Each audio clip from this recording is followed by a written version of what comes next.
বন্দে মাতরম রচনার ১৫০ বছর পূর্তি উপলক্ষে রাজ্যেও নানা কর্মসূচি নেওয়া হয়েছে। মুখ্যমন্ত্রী ডাক্তার মানিক সাহাই সব কর্মসূচিতে সকল অংশের মানুষের উপস্থিতি কামনা করেন।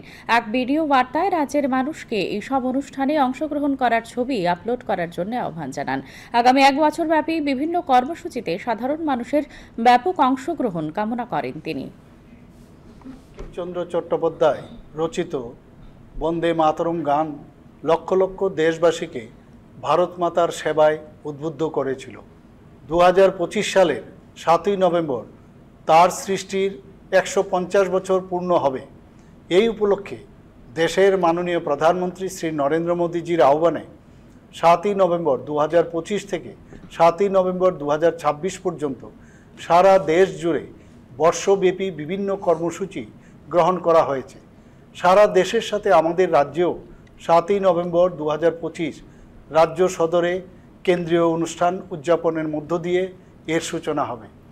তাছাড়া ওই একই দিনে রাজ্যের সবকটি জেলা সদর, সব মহকুমা ও ব্লকের পাশাপাশি পুর ও শহুরে স্থানীয় সংস্থাসহ বিভিন্ন অফিস ও শিক্ষা প্রতিষ্ঠানগুলোতেও বন্দে মাতরম গান রচনার ১৫০ বছর পূর্তি অনুষ্ঠানটি উদযাপিত হবে।